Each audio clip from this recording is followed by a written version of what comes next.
He kōna I purangi tēnei nā te reo irirangi o Aotearoa.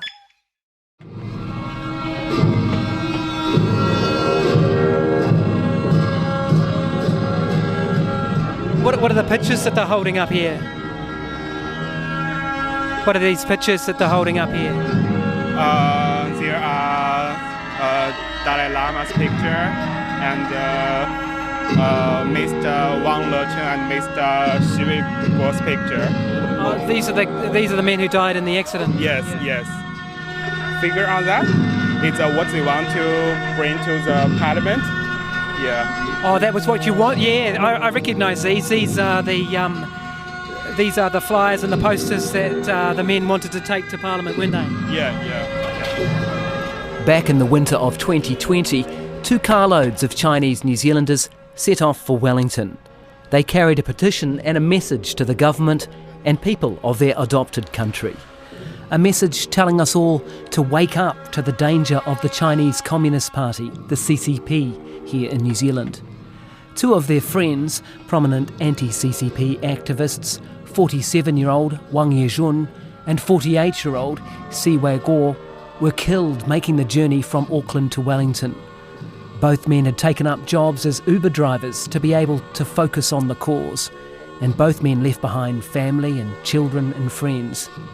On this day, outside the Chinese consulate in Auckland, the protesters hold up pictures of their 2 dead friends. They have chosen October the 1st, 2020 to make their stand. This is China's National Day.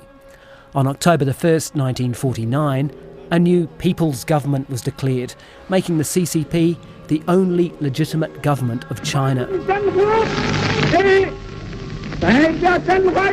Chairman Mao Zedong made the announcement before a vast crowd in Beijing's Tiananmen Square. Since that day, everyone became a slave of the Communist Party, and that's why we come here. We protest, and also we memorialize those people who are died, are killed by the Chinese Communist Party government because they are evil. The comparison they make is with a very dark era in history. Chinese communists like Hitler, like Nazi. Yes, same. In the months following that day, it's a comparison I've heard many times. Not just from activists and protesters, but from scholars and politicians and ordinary people too. Inside China, the CCP has at least 1 million people locked up in concentration camps because of their ethnicity and religion. That is why they tell me the Chinese government is behaving like Nazi Germany and its leader like a dangerous dictator.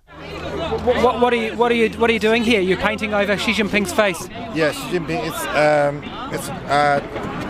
is stupid man. Yeah. So that day at the protest, did it get pretty tense? Well, not really. I mean, there were 20 or so protesters outside the Chinese consulate. They seem to be rather enjoying themselves. Yeah. Okay, and now what? I can smell some petrol here. Are you going to burn the flag here? Oh, here we go. Oh, we're on fire now. Here we go. But there were a couple of things that stuck with me. There didn't appear to be anyone from the consulate on site. Remember, it was a Chinese national holiday. But as the group left, this camera swiveled and followed them down the street.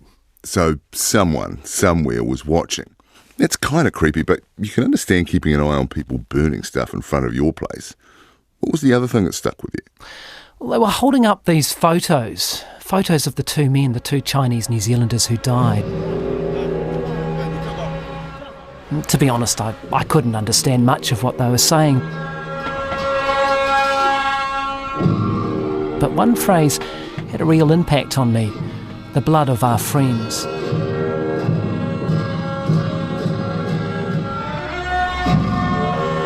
I mean, these guys are angry and they're afraid, and they think other New Zealanders should watch out too.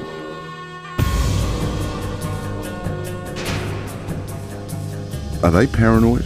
The things that were happening to me, break into my office and a series of other events, they were designed to scare me. Or is the Chinese Communist Party out to get us? The choice is not between Washington and Beijing, the choice is between sovereignty and servitude. From RNZ and Bird of Paradise Productions, this is Red Line. I'm John Daniell. And I'm Guyon Espiner.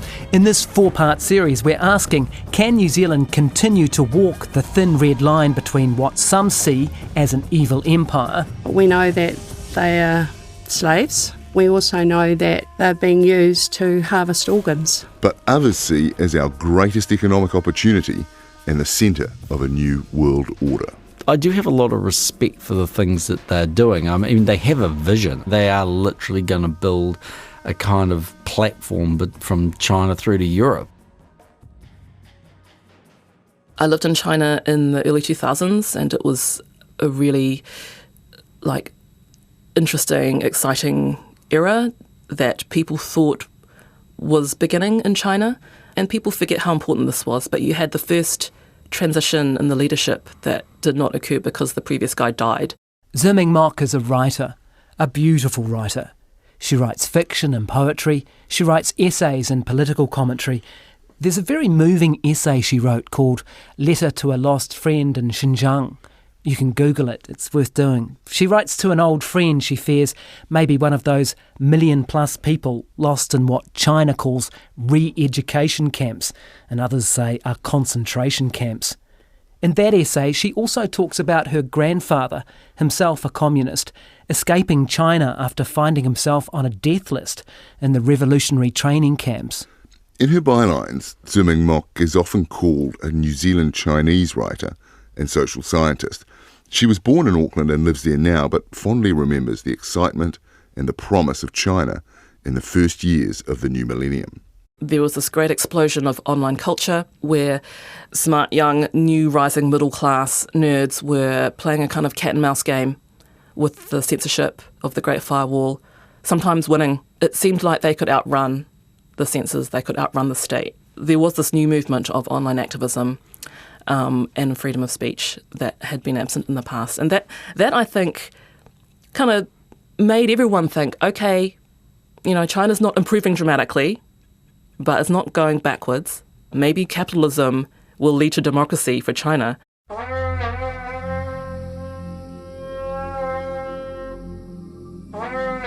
For decades after the Communist Party took power in 1949, China had struggled as Chairman Mao Zedong tried to align ideology with the interests of the people.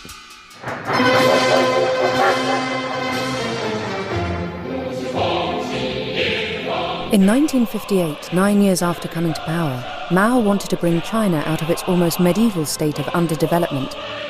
He launched a program of industrialization in towns and in the country, intended to take China into the promised land of the socialist paradise in less than 15 years. It was the Great Leap Forward.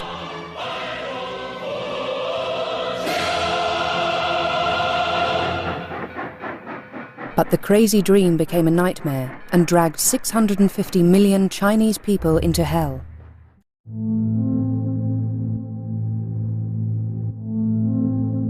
It was the largest famine in history. Somewhere between 15 and 55 million people starved to death between 1958 and 1962. Details of the disaster were covered up at the time by officials and then repressed for years.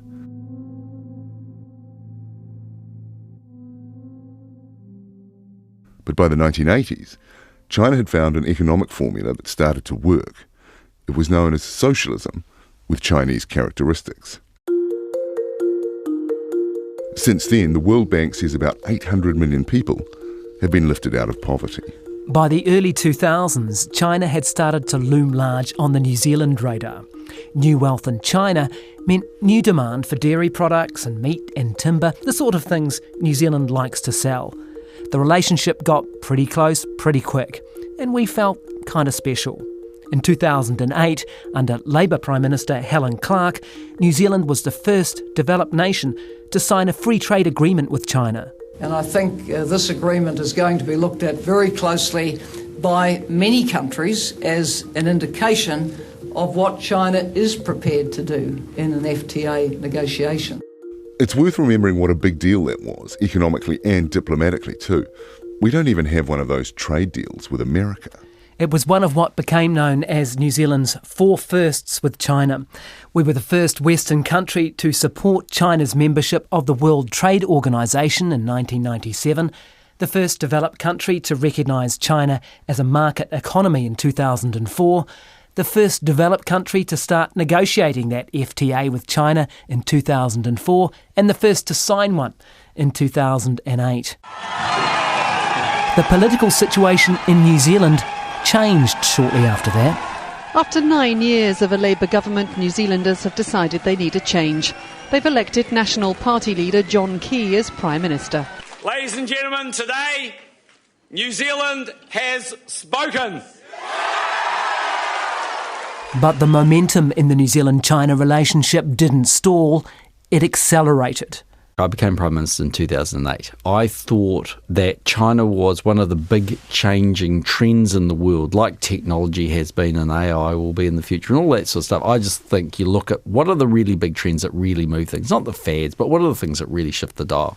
John Key was to become a 3-term New Zealand Prime Minister, but before that he was a savvy businessman, a former merchant banker and currency trader, someone who knows money and knows markets. And so I looked at it and thought, well, you know, it's pretty clear that the United States and Europe are going to be badly affected by the global financial crisis. If anyone can come through this, China will. And by the way, they want to buy a lot of what we want, and so why wouldn't we have this relationship? But you know, our relationship is very different from that. It's not like the one we have with a traditional ally like the United States or Australia, where we say, you know, we culturally feel the same as them, we fought the same wars as them, all that kind of stuff. It's a mercantile, commercial relationship, but it actually works for both sides. And in commercial terms, it's been spectacular. Since the signing of that FTA back in 2008, New Zealand's trade with China has gone up by more than 300%, from $8 billion to more than $32 billion today. China is now our largest trading partner. And as China's economy grew and opened up to the world, their politics and society would open up too. At least that was the theory, that China would join the international rules-based order on our terms. Free speech and religion, the rule of law, maybe even democracy. And for a while, it looked like the CCP was slowly embracing political change. And people thought, wow, this is China's transitioning from a system where there's a one-party dictatorship with one guy who's the absolute dictator to a one-party dictatorship that is like, you know, collectively governed by committee, which is, I guess, an improvement. I mean, people saw it as a real improvement. Looking back now, Ziming Mok never really thought that capitalism would lead to democracy in China, but she had allowed herself to hope. I was willing to suspend my better judgment and hope that you could have like a government that listened to its people and cared about it. The hammer wouldn't come back down, at least in terms of the structural leadership, right? It was really hard for me to accept that. Is it a loss, a feeling of losing your country, or what is the feeling? Let me just... I'm real bad at speaking when I'm crying. I go like this and it's real bad. Let me just like... Yeah.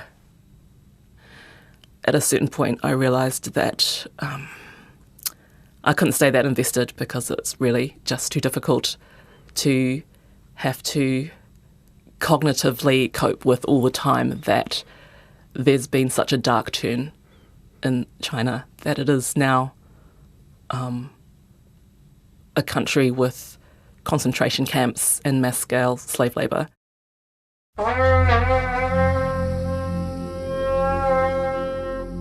The hammer came back down in the form of Xi Jinping, who became president in 2012. His initial promises of reform gave way to increasingly hardline tactics to consolidate power. Xi Jinping. It's a name you're going to hear a lot of. Already the head of China's Communist Party and its vast military, this ballot confirmed him as president too. As President Xi Jinping intensifies his anti-corruption campaign. Since it began more than 5 years ago, more than 1 million party officials have been disciplined. Analysts say Xi's campaign is really about eliminating political rivals. He's cracked down on intellectuals, he's cracked down on all dissent, he's cracked down on religion, on NGOs, on so-called civil society, on the media. A vote to scrap term limits for China's president. The move clears the way for Xi Jinping to stay in power indefinitely and possibly for life. But for China watchers, the interest is not in the system, of course, but the man, seen by many to be accruing more power to himself than any leader since Chairman Mao. So Xi Jinping really is following the dictator's handbook here, isn't he? Purge your enemies and install yourself as head of state for life. Yeah, if you go back to what Zeming Mok was saying about those CCP reforms that were supposed to avoid exactly this kind of situation, it was a false hope. Yeah, Xi has just bent the party to his will and rewritten the rules to suit himself. So the Communist Party has become a vessel for his power, and there's zero tolerance for any dissent. Absolutely zero. For a strong man, though, he's quite sensitive. Even Winnie the Pooh got axed for subversion. Oh, bother. Oh, bother. Oh, bother. Oh, bother. Oh, bother. Bother. China actually banned its people from posting Winnie the Pooh memes, drawing parallels between the cartoon bear and President Xi. Bother. But the darker side of this sensitivity includes the story of the real estate billionaire who got 18 years in prison, effectively for writing an essay critical of Xi's handling of COVID-19. Mr. Ren, who was born into an elite family of the ruling party and was known to have close ties to senior officials, wrote in that scathing article that the Chinese leader, without naming him, was a power-hungry clown who put the Communist Party's interests above people's safety. So there is dissent, even at the top levels of Chinese society. But under Xi, the CCP is doing everything it can to snuff that out. A number of top Chinese businessmen have been brought to heel by the state, notably Jack Ma, the head of Alibaba. Yeah, he disappeared for a few months, didn't he? He tried to criticise the state-owned banks at the same time he was hoping to float his company for some record amount. In the end, he lost tens of billions. No one criticises the party. And the bigger picture stuff that's happening fits that mould too. You don't need to understand all the nuances of Tibet, Taiwan and Hong Kong to know that the same thread, the practical question of who holds power, binds those issues. While the West sees human rights concerns, China says it's about sovereignty. All those places are under its control. They're part of China whether they want to be or not, and it's China's right as a sovereign nation to do what it wants. Any exhibition of independence or desire for democracy, and bang, the hammer comes down. China had tough talk for Taiwan on Thursday, warning the self-ruled island that seeking independence means war. Hong Kong authorities ramp up their campaign to stamp out opposition. Dozens of pro-democracy advocates were rounded up in simultaneous police raids in the biggest clampdown yet. So Xi Jinping wants to impose his will on Tibetans. China has turned to cultural genocide to seize control in Tibet. Xi has dramatically modernized China's army, navy, and air force, and opened up China's first overseas base. And most controversially, China claims almost all of the South China Sea and has created military outposts, flouting U.S. objections and international law. We are going to hold China accountable to follow the rules, whether it relates to the South China Sea or the North China Sea or the agreement made on Taiwan or a whole range of other things. That's US President Joe Biden in March 2021 saying the US is going to hold China accountable. Yeah, we won't go too deep into the international politics around this because we could be here forever. But as you can hear in those news reports, tensions are high on several fronts. Xi Jinping has said Taiwan must be reunited with China, and the Taiwanese clearly don't want that to happen. No, and China's projection of military power into disputed waters is another potential flashpoint for major arguments, maybe even war. The competition with the United States is on in earnest. The Biden administration has been elected. That's Kevin Rudd, China expert and former Australian Prime Minister. The 2020s looms as a make or break decade for both countries in their strategic competition with each other. This will be very much the decade, in my judgment, of living dangerously. Where does that make or break decade leave New Zealand? Here's New Zealand Prime Minister Jacinda Ardern in May of 2021. And notice here how she tiptoes through her words on China. As a significant power, the way that China treats its partners is important for us. And we will continue to promote the things that we believe in and support the rules-based system that underpins our collective well-being. We need to acknowledge that there are some things on which China and New Zealand do not, cannot, and will not agree. Areas of difference need not define a relationship, but equally, they are part and parcel of New Zealand staying true to who we are as a nation. So we are very carefully watching our words on China, saying, hey, even if we do disagree, it's no biggie. But that's a position seen as soft by some in other Western countries, where there's a perception that New Zealand's economic reliance on China makes us reluctant to speak out. Here's British Conservative MP Bob Seeley. He's speaking in the House of Commons in April 2021 about what's happening to Uyghurs in Xinjiang. And the problem with that, if we go further down that route, we end up like New Zealand, in a hell of an ethical mess, of a Prime Minister who virtue signals whilst crudely sucking up to China. So on that point, we need to be standing shoulder to shoulder with Australia. Now, this has gone as far as an unnamed senior intelligence official telling the Financial Times in January of 2020 that New Zealand was on the edge of viability as a member of the Five Eyes.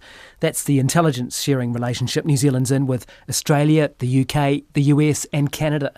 OK, let's take that with a grain of salt. I talked to a senior American military and intelligence figure who said that was very unlikely to happen.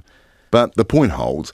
Our allies in Five Eyes are concerned about New Zealand's position, especially Australia. Yeah, especially Australia. It's our closest ally. They feel they're being bullied by China, and the Australian media, no doubt egged on by the Australian government, have become openly scathing of New Zealand's stance.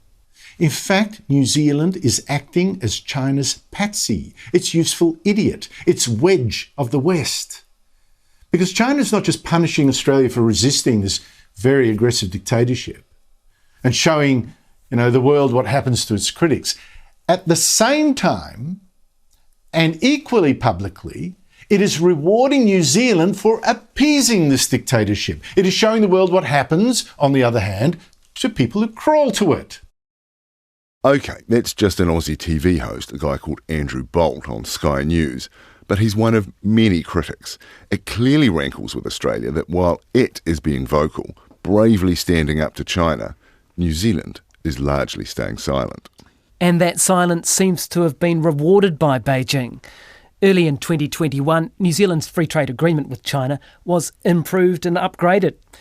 And then New Zealand Trade Minister Damien O'Connor went and rubbed Australia's nose in it.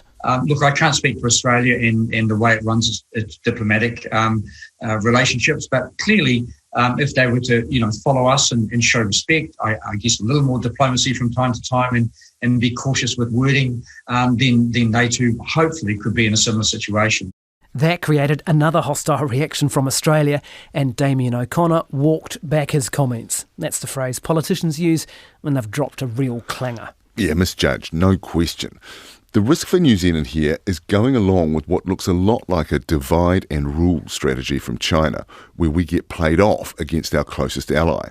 Although leaders Scott Morrison and Jacinda Ardern were doing their best to look united on China when they got together for their regular Trans-Tasman talks in mid-2021. I think as great partners, friends, allies and indeed family, there will be those far from here who would seek to divide us. And they will not succeed. At no point in our discussions today did I detect any difference in our relative positions on the importance of maintaining a very strong and principled perspective on issues around trade, on issues around human rights. So I really push back on any suggestion that we are not taking a strong stance on these incredibly important issues. Morrison and Ardern both expressed concerns about China's human rights record in Xinjiang and Hong Kong. China hit back, saying this was gross interference in its politics. but also snuck in a line praising New Zealand for being more practical than Australia in its dealings with China. So you can see what a finely balanced act this all is for New Zealand. Which is probably why Prime Minister Ardern is happy to do staged press conferences, but wouldn't do a sit-down interview with us for this series. And neither would Foreign Minister Nanaia Mahuta. We asked many times. But former Prime Minister John Key is only too happy to talk about his support for China, and we'll look at his close relationship with Xi Jinping later in the series. But if anything, Key's comments reinforce that in the Western world, New Zealand is out on its own. I did the Tory Party conference in the UK recently, virtually obviously. This is John Key talking to me in December 2020. And Stephen Harper, Tony Abbott, Boris Johnson was on for a bit. Man, everyone's negative on China. So I'm the only one that continues to be pro-China. There's been just a palpable change in attitude globally, and it's filtering down even into the New Zealand psyche, I think.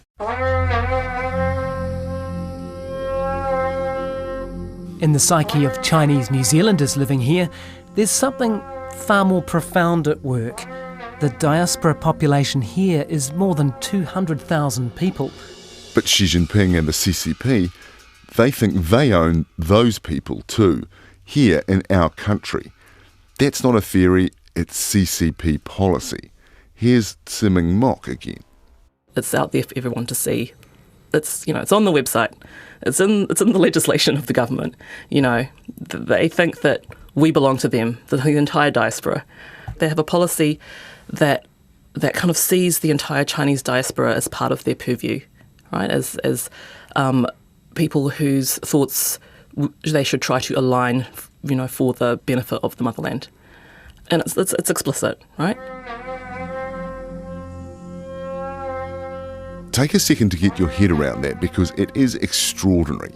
You've got a population roughly the size of central Wellington living in New Zealand that the CCP regards as belonging to them. Tsiming Mok herself falls into this category.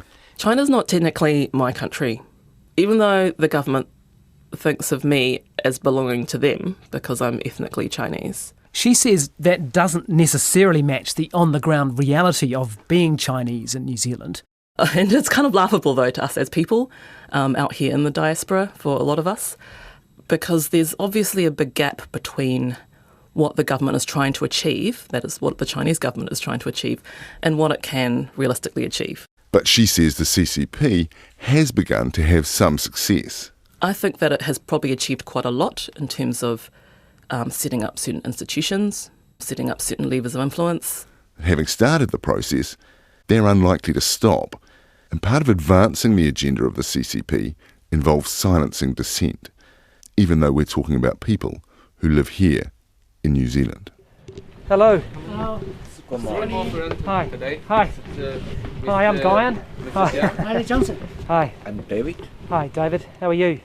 This is the third time I've visited this house in West Auckland, and today I've brought John along with me. Thanks for having me again. We won't say where it is, but it probably wouldn't be giving anything away. The Chinese security services are almost certainly watching this house. This is the old newspaper from Vivian Chen's newspaper, New Times Weekly. Half a dozen or so of these people, mainly men, but some women too, are at the core of the dissident community here in Auckland. They call themselves the New Zealand Values Alliance. The CCP considers them enemies of the state. They're passionate about New Zealand values of freedom and liberty, and many of them escaped China for exactly the sake of those beliefs.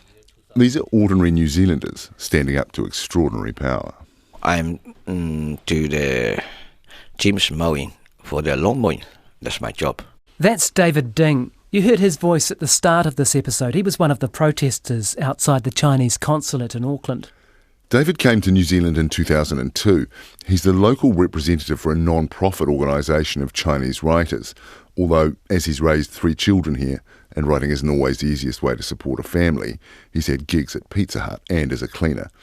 Now he does lawns around West Auckland. And he was witness to the massacre at Tiananmen Square back in 1989, when China's military cracked down on student protesters with tanks and guns. I had been a student in Tiananmen Square 1989. They killed a lot of people. 7 of his university colleagues were killed there, and he says he crawled out from under the dead bodies. So bloody, so sad. With the help of interpreter David Tang, on these visits we hear stories of why these men left China, some coming to New Zealand as refugees. This man's brother was locked up in China just for listening to Voice of America on the radio.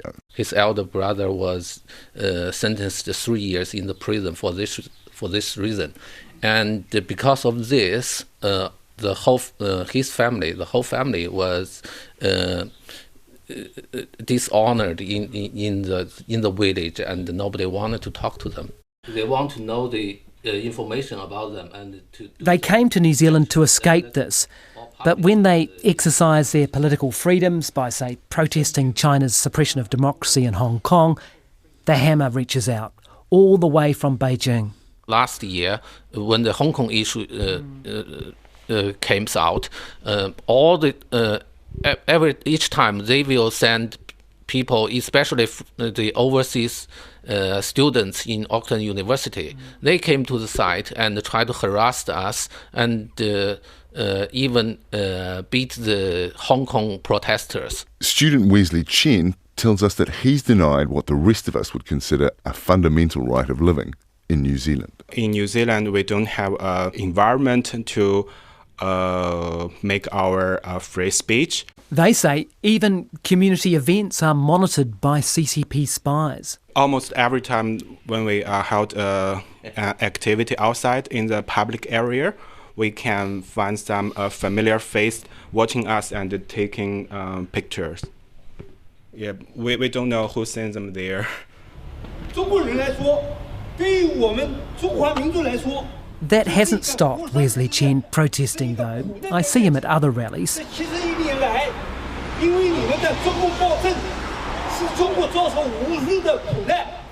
Although he does take special precautions. I normally don't talk politics on WeChat with my family member and some close friends. Sometimes we use some kind of language, secret language, like a code, because you fear that they can monitor you. Yes. Another one of these men is Chen Wei-zhen. He's a prominent writer, but he pulls out his mobile phone and shows me how he can't even read his own article on Chinese social media because it's critical of the CCP. Chen Wei-zhen came to New Zealand in 1991 and set up a newspaper. He called it The New Times, and he was keen to explore this new world of press freedom. Again, his words are interpreted by David Tang. My newspaper at that time was the first Chinese newspaper in New Zealand that printed by the people from mainland China. He says staff from the Chinese embassy came to the opening of the newspaper because they wanted to support it. But not long after we established this newspaper, they started to give us pressures. Chen Wei-zhen says he was given lists of issues he could cover and journalists who could write for the paper.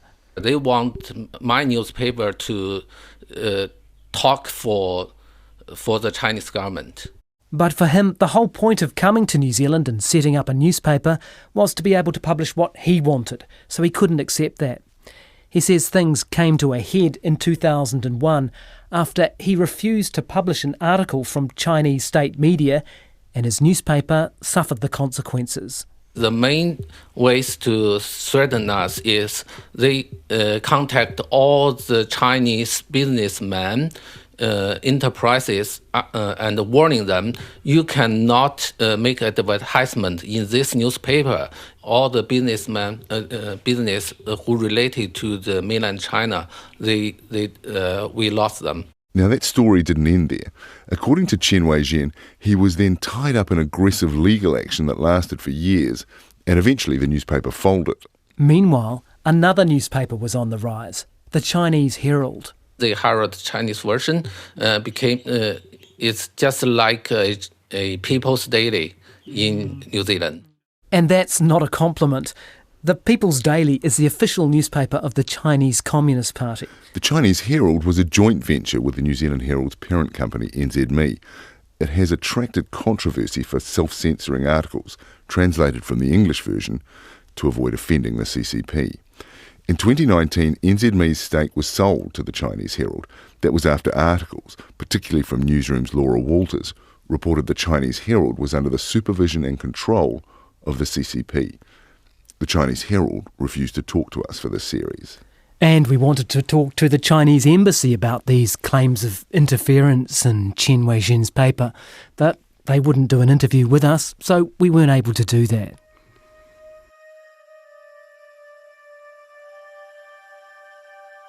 And many New Zealanders might feel like it's all going on in another country because that language barrier and the difference in culture can feel like a gulf between us. But imagine if your Facebook feed, or wherever it is you get your news, just had these massive blank patches that had been redacted or censored by the government with its all-seeing eye, because this is what's happening now in New Zealand. Yeah, and that's the really blunt censorship, but there are more subtle forces at work here too, such as attempts to rewrite history. Remember the famous images of Tank Man taken at the Tiananmen Square massacre in 1989? It was noontime today in the center of Beijing when a man walked to the middle of the Avenue of Eternal Peace, which as it happened was already occupied. He walked to the middle and stood there. The man was alone, the tank was not. It wasn't just a single tank he stopped. There were 18 tanks and armored carriers in this convoy, and while he talked to the crew and ignored the gunfire, he stopped all of them. We don't know how many people were killed at Tiananmen Square. Certainly hundreds, possibly thousands. Thousands more were wounded. And we know this from the accounts of independent eyewitnesses and foreign journalists. But that image of Tank Man is where we see Communist Party propaganda start to try to change the narrative.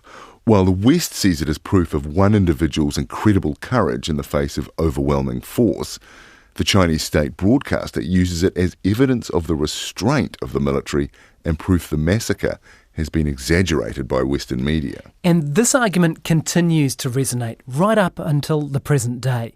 We spoke to academics here in New Zealand who say they've had people stand up in their classrooms and claim the Tiananmen Square massacre never happened. It happens usually a few times per semester, actually, when I teach my courses, my undergrad courses in Chinese politics and Chinese foreign policy. This is Dr. Stephen Noakes. He's a senior lecturer in politics and international relations at Auckland University. He's held posts at universities in China and Taiwan as well.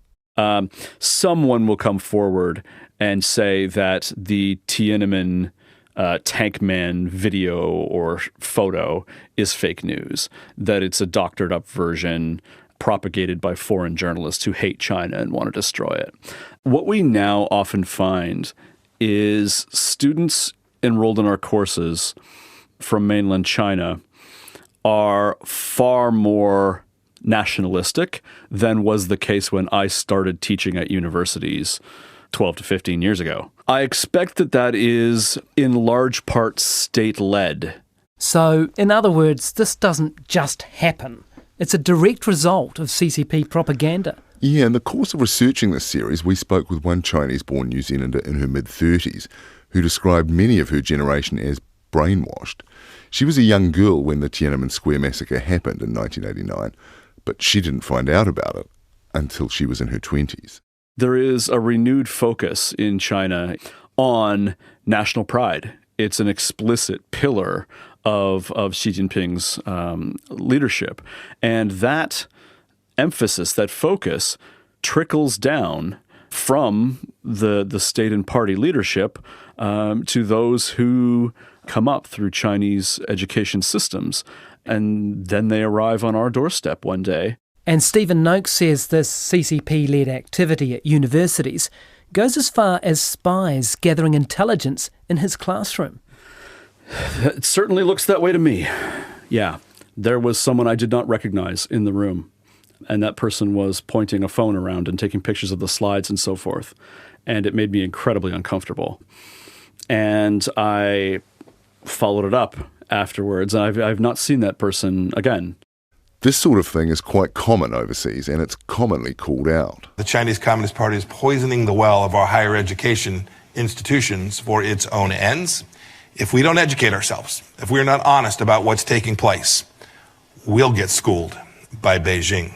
That's former Secretary of State Mike Pompeo talking about what happens in the US, and Australia says it's also targeted.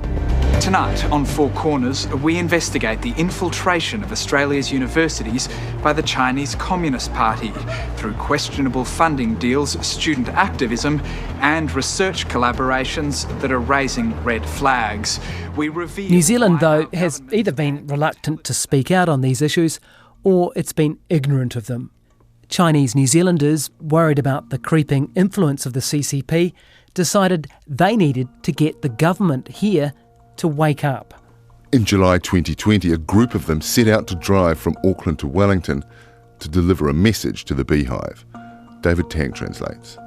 That day, we all start from Auckland to Wellington, but in different cars. There were 2 cars carrying the core of New Zealand's Chinese dissident community, and the men carried flyers setting out their key messages. To express our worries about the CCP's propaganda in New Zealand. But one of the cars crashed, and 47-year-old Wang Yejun and 48-year-old Si Wei Guo were killed, and Freeman Yu was seriously injured. Their friends have kept these flyers, and they lay them out on the table in the West Auckland house. So it says, "Wake up, Kiwis! Stop the CCP." Yeah， 这个你看，这个宣传资料上面也是有他们的血迹。Also have the blood stain of our friends. It has the blood stain of your friends. Yeah.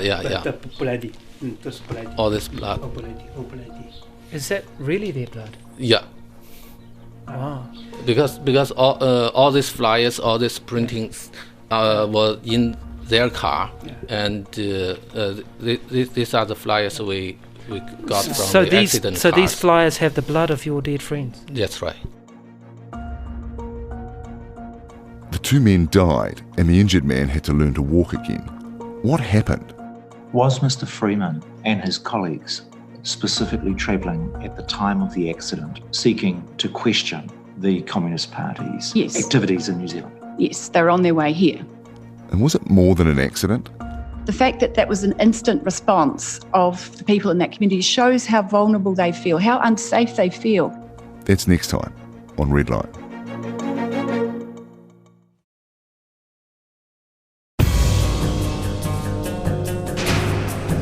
Redline is made by RNZ and Bird of Paradise Productions. It's hosted and produced by Guyon, Espiner and me, John Daniell. All RNZ podcasts are available free on Apple, Spotify, iHeart or wherever you get your podcasts.